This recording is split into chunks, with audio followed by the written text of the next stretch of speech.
Well, hello, Mary Jo, and thank you very much for being a guest on About Freedom Show. Thank you. I'm excited about it. I'm going to ask you right away about your NDE, if you don't mind. hmm That's fine. That's fine. Well, basically, I was lifting weights the morning that I had this cerebral aneurysm burst, and all of a sudden I felt it. And, before long, I couldn't see, I couldn't hear, I could see out little side pinholes on the side of my face. I couldn't move. My whole right side was jerking up and down. So they took me to the hospital and, did a CT scan and found out that my head was full of blood. And from there, it ended up that I eventually needed brain surgery.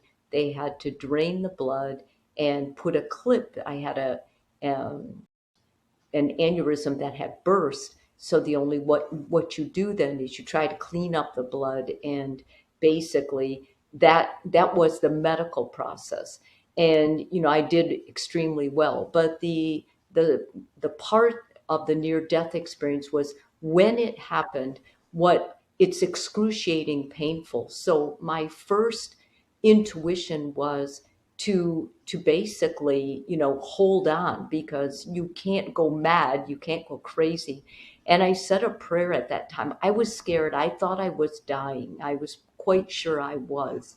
And I told God that I started just telling him I'd had a beautiful life and I was very grateful for it, and was very thankful for him, and that I just asked him to take over. And immediately I had like this sense of just calm, secure. I felt good. I was in an ambulance. I still had pain, but I didn't have the psychological worry. And because of them not being able to actually locate where the aneurysm was, I was in the hospital for several days. They were observing me, trying to give me fluid, but not moving me, and being very careful not to give me any hallucinogens or anything like that. And so when I actually had the near death experience, it was a couple days after the incident. What happened was I believe I was getting septic. They woke me up in the middle of the night, and because my O2 was low. So they took me, and I wasn't worried. I still had that overwhelming calm feeling. So when they took me into this other area, my husband was there and he had tears in his eyes, and he basically had to sign this form that they had to do surgery on me. And so he was sitting near me. And what I remember then, and what I wrote about, was I remember seeing this one light in the corner. It was, for me, it was in the right hand corner of the room. And I used to work in the OR, the ER, every medical facility there was. And I never saw a medical light like this. It was odd. It just was odd. And you recognize it as that. And I looked at it and I thought, what is that? Like, is that what people are talking about? Because I at that time knew I was dying. I felt it, but I was not afraid at all. And the light, I thought, if that's a light, it is not impressive. And all of a sudden, I was in it. And I don't mechanically know how that happened, but I was in it. And it felt like I was lying in my back, just being risen from the bed. But yet I could see in the back of my head because I saw my body in perfect form, like I am looking down on it. And I saw my husband, and he was crying. I saw the doctors. I was able to identify them from where they were standing. And all of a sudden, I was in like this glorious light. And I had the sensation that I was being held by by my God, by an omnipotent source. And when he talked, it came through, like it comes through your skin, through your whole being, I knew it was my source. Like I knew this was where I came from. And he said, he called me by my name, Mary Jo, and he said, "You can't stay." And I was so upset. I started like protesting. And I said, "Why not?" And he said, "Let me ask you, have you ever loved anyone the way you're being loved here?" And it was very clear to me that that was impossible. Like I had, when I said why not, I had given him all my accolades. Like I told him all the places I volunteered, everything good about me. I told him, which is ridiculous, but when you think about it after, he was prompted then, and that's when he said, "Have you ever loved anyone the way you've been loved here?" And I said, "No, it's impossible. I'm a human." And it he said, "You can do better." And there was a tight embrace at that point. And then I woke up and my husband was crying and he was going through this list of all the things that I probably wouldn't be able to do after my surgery. I'm a big runner, and he said, "Mary, you might not be able to run. You might not be able to walk. I don't think you'll be able to be a psychologist. You might not think the same." And I said, "Just sign it, Ron. I'm not going to die. I just talked to God, and I'm going to survive." And later, like he told me he thought I was hallucinating, but I was not hallucinating. In fact, I was very upset when I woke up and I realized that I had lived. So you said that when you were in that light and you were told that you have to come back, you were upset. Mm. I was How, so upset. yeah. How about the power of choice? We have a choice, and you wanted to be there, but that choice was not given to you. I I don't think I think that after being through this, that for each of us, God has a select time. And it was not my select time. I don't believe that. Of course, if I have patients that commit suicide, they commit suicide, but no one just kills themselves unless it's accidentally. They Most people that commit suicide have probably talked with God or mulled it over in their mind for months or years. And I'm not even privileged to say, or I would never take that privilege away to say that I think those people go against what God wants or anything else, because that's their heart and they have to follow that. That's between them and God. But I will say that I don't think I could have chosen to die at that time. Okay, so your choice was to come back. That was your choice. I think that was God's choice, and I believed him. Now, if I may ask you, I know women don't like to talk about this. How old you were when that happened? I was 40. And you were working out very hard. So what happened? I mean, you had some kind of like a blood coming into your, it was a stroke or what happened? I had high blood pressure. I was working as the head psycho-oncologist, and I had an inherent hypertension that was not like they had just put me on medication 2 weeks prior to that, 2 or 3, but it wasn't. I'm just an avid runner. Like I've run 50 milers. At that time that had happened, I had run 100 miler. I run 50 milers. I ran today. I don't do that distance anymore, but I do run and I love it. It's my time. And Mhm. you, I imagine you were a runner and you were probably in a Yeah, beautiful shape by the human standards. right. Nevertheless, you had the You had this. You never checked the blood pressure? What you knew you had a high blood Oh, pressure? for sure. I always checked it, but according to the medical studies, when you work out, your pressure actually goes down. And weightlifting, see, I had done a spin class that morning, a bicycle, Yeah, and then I had been lifting weights, yeah, and I was lifting harder weights. So there is some medical research that shows that maybe I do have a vessel weakening in the brain from years of untreated. Now I am treated yeah. for blood pressure, and I will be for the rest of Are my you taking life. medications? If I may But ask you. oh yeah, I take it every day, Yeah, Sergio. yeah, I won't risk that. Well, I was a nurse, so yeah, there's some medications that yeah, I just know I need to take, and yeah, that's the only one. Thank God I'm on, but I yeah, have to take. yeah. I'm taking one too. I started a couple months ago because all this. I don't know if you felt it in the United States, but here it should be around the globe. The solar flares were very Mm-hmm. powerful in December. Right now, even in Yeah. January, and my blood pressure was, I mean, off the charts. It was 160, 170 sometimes. Oh yeah.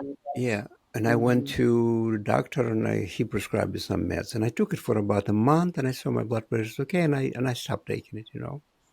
And it Yeah. goes up again. So, so I started taking it again. This is the Yeah. only You one I'm gotta taking. stay. Yeah. You gotta. Yeah, I'm taking Mm-hmm. one pill a You day. gotta Yeah. stay on. Yeah. And Yeah. Just stay yeah. on it because it might save your life. I think what you're doing is important for the world, and you know some people, like I work with people that don't value life, they don't care, they're messing up their life, and I think we need to keep that balance with people who love their life and are trying to do the best. Well, thank you for your saying that I'm doing something important. Yeah. I was in the film business. I was writing books and stuff like that. But first, like last year, it just hit me. Was it last year or the year before? Hmm. Say, you know what? I want to talk about this, and Hmm. I got so excited. I felt some peace, and it was something that I I'll be happy to do. Interviewing and Hmm. talking with these people, and it's for myself too because we always search for the truth, right? We always search what Yes. what's the meaning of life, what's so on the other side. Well, I know there is a God, and I don't know if he is exactly like the biblical God. I don't know if the interpretation people make of God is is how it should be, but he is a creator. And I have no doubt that he can, some people, their description of God is different than mine, but I would expect a master creator to be able to talk Lebanese to to a Lebanese person, be able to wear the garments perhaps or present in the garments that spoke to a Lebanese person. So my idea of God and what I came away with is his omnipotence. If I saw God today, I would be down on my knees because he's such a unbelievable power. He's on another dimension. We are not. And my personal belief is I went to another dimension. That's why it feels so close for a short period. And I was with him, but I came back in my very human form. The human form really limits us because we have bone structure. When you're with God, you can see 360 degrees. When I'm in this body, I cannot. It's interesting that you said about any nationality can see God the way they imagined Mhm. or something that is similar to them. Yes. I'm going to bring an Hmm. example here. I went to cemetery in Los Angeles. I think it's called Forest Lawn and Glendale. There's a lot of celebrities are. buried there. But I went to see Paramahansa Yogananda because he is buried over there. And there is a chapel. And if you go in the chapel, there is a picture of a Last Supper. Mm-hmm. Last Supper with Jesus. Yeah. You know what's interesting, Yes. Mary Jo? There are hundreds of pictures of Last Supper from all around the world. Hundreds of pictures of this painting, and everywhere Jesus and the disciple look different. Let's say if it's from Africa, everybody's black. If from Asia, everybody's Asian. If it's from Europe, Mm-hmm. everybody's European, and so on. So every nation Mm-hmm. imagining Jesus and the disciple Yes. the way they are used to, because back then and 2,000 years ago or 1,000 years ago, when these pictures were done, these paintings, there was no internet and people didn't know for sure how Jesus looked Yeah. like. I like that because I think that's exactly how it is. And I think when children die, because I used to work with children dying in a cancer center, I can see that, Sergio. I think that's how I think that's how it's so comforting. I didn't see his face. In fact, I don't remember seeing him at all. I remember his voice and I remember his touch, and it all, my body reacted different. Like my everything was through me. Like, and I think these kinds of things, because it's not really a human experience, are what makes it difficult to communicate it to other people without sounding corny or sounding Yeah. like you drank something or you were drunk or you were in an altered state. But the truth is, in order to write the book that I did, I went back and I met, my husband's a physician and I am a psychologist, and I worked at the cancer center, the hospital where I was, and I got every record from every doctor. And there was never a time when I had any medication that could have altered my mind or made me hallucinate, because I at that time I was working with cancer patients, and I knew that, like, if you give someone morphine or some opiate, they could hallucinate and they could imagine things. But my body may have been able to manifest that with just all the blood and the trauma, but I wasn't given a drug to do it, or it wasn't coming from a drug induced state. So you did not see his face, you knew that was God. Yes, because he held me and his voice came through me. I There was a Yeah. knowingness that I was with him, but That's what I I'm trying to I say. didn't. You had a Yeah. knowledge that this is God. You didn't have to see his Yeah. face. You didn't have to even talk No. to him. You knew there's a Mhm. knowledge going through you, knowing that this is God. Yes. I think that's what the literature oftentimes will say, is that you don't see him. He comes through you. Did you acquire any special abilities after your NDE? Yeah, I do. I did this. I was part of this survey for Dr. Moody. After, my math skills have increased exponentially, and my spatial ability.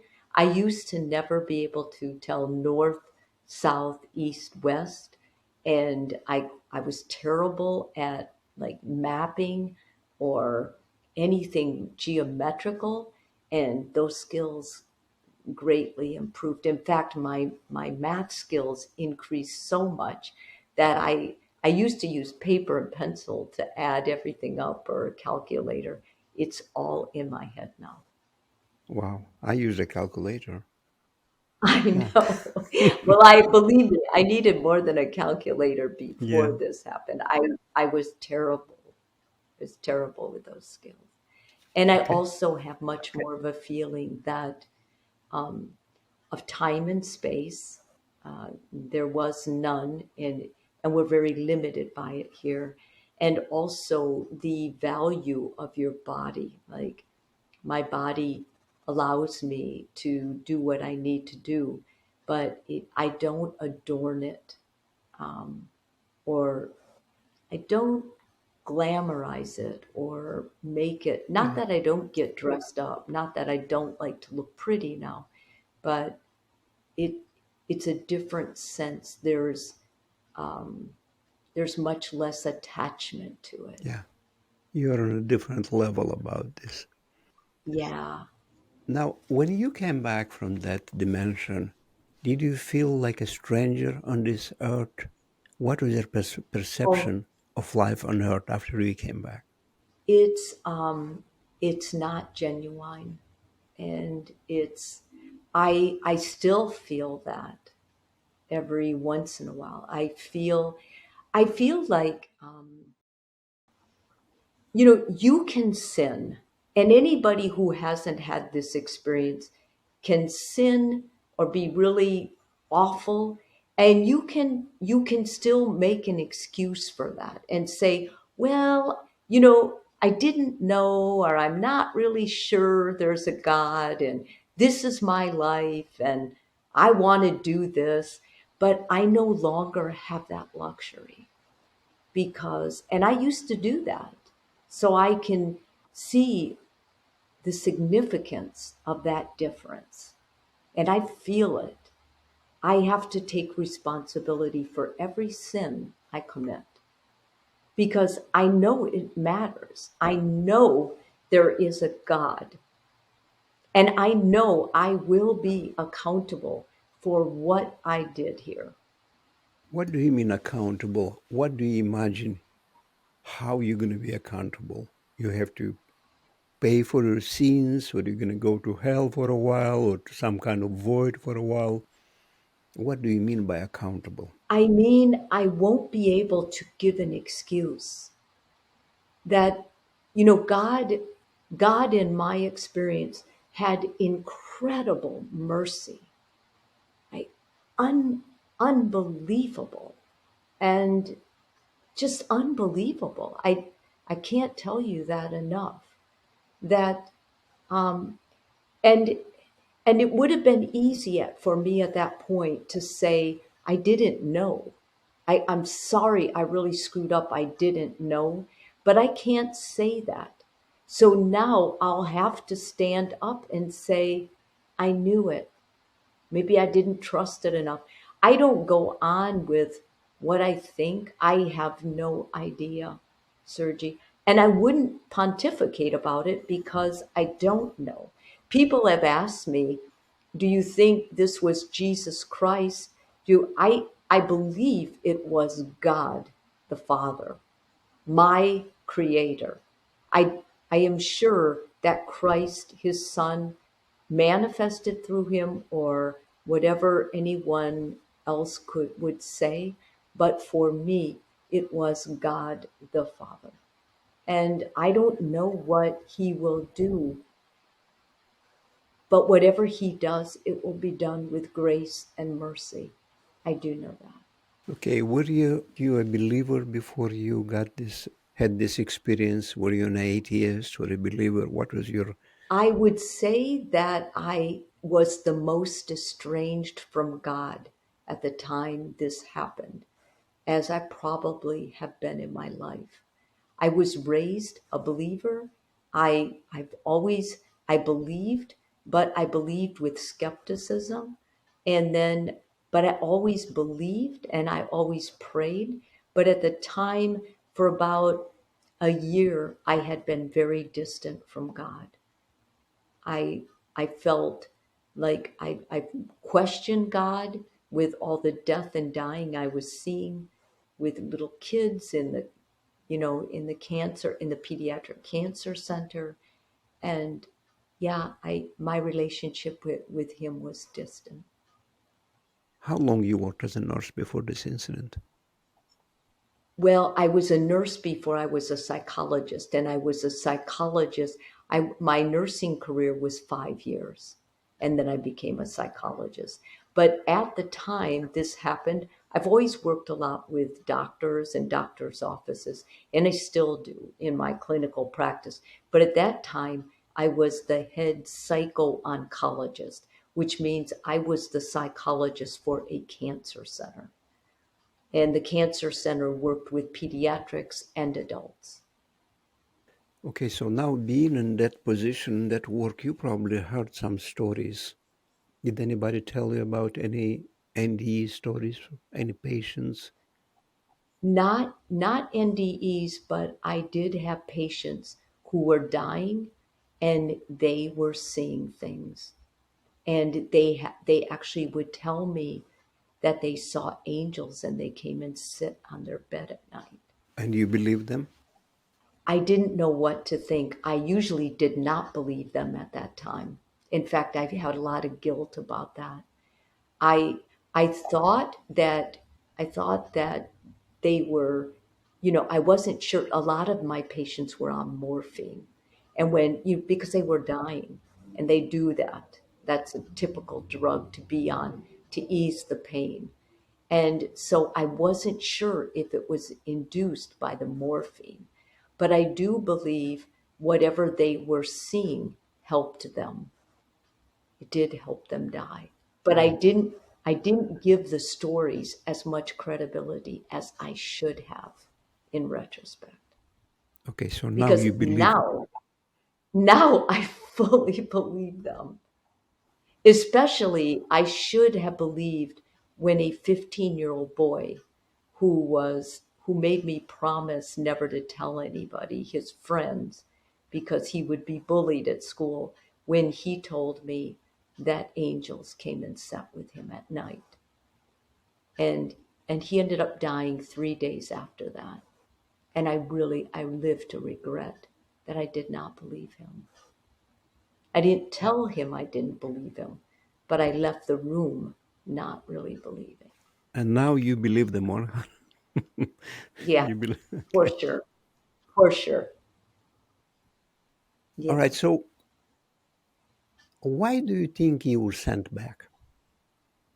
I think I think my life was being I think I was not being as loving as what he wanted, what I was capable of.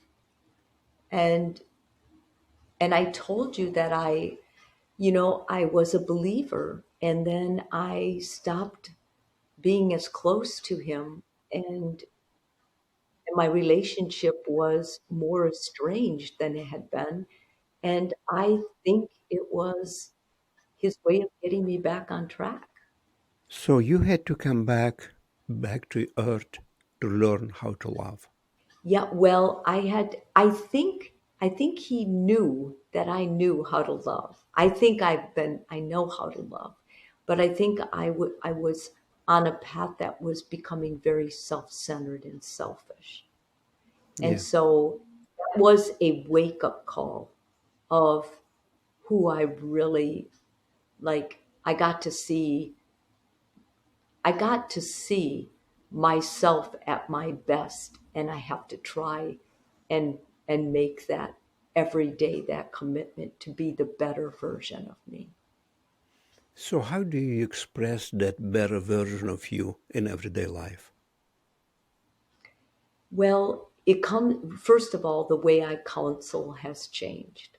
I have a much more compassionate demeanor, and I also make less assumptions about people. I think people feel more loved with my care now, if you were to ask them.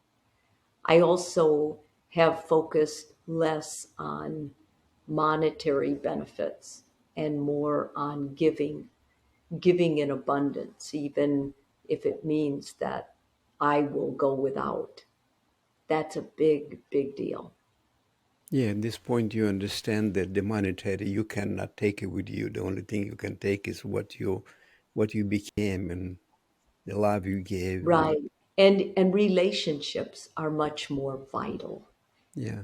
How you leave someone feeling is really important. Yeah. Now What else have you seen over there? What else can you mention? Anything else I that's I something think stuck to you? I Okay. think what's so important is that when we talk about love here, and we do it a lot, and we talk about unconditional love, we don't have we don't have any idea what that really is. I know some people like saying they want a relationship that has true agape love. To me, then they want to they want a relationship with God, or they want to die, because I don't think that really exists on earth.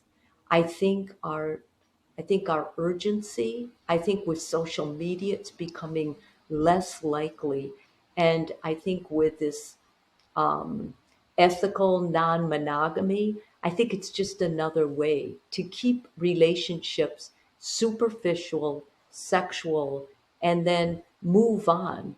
It's it's just another way to avoid growing up and taking responsibility and doing with less. It's it's so hedonistic and selfish that I just look at it in awe that people would actually try to promote this kind of thing. And then they want to be happy in the relationship. And it's like, it doesn't go with happiness. First of all, happiness is a terrible goal to have. Happiness is a fleeting feeling of, and it's goodness. Like when you see something that brings great joy and you feel like you contributed to that, those are flicks of happiness. But no one could live in that constant. They, first of all, they would be providing those little flicks of joy for others all the time. And so they say, I want to be happy. What they're really saying, I think, is I want to be numb and exempt from guilt, from what I'm doing that is hurting or being selfish against another person. Yeah, because you see, happiness, people want to be happy all the time, but it doesn't work that way on this planet because No. if there is no night, you're not going to know what is light. You're not going to know what is day. If there is no darkness, you Yes. don't know what is light. You have to have this contrast all the time to appreciate. So everything is like they say. We learn everything in comparison. Right.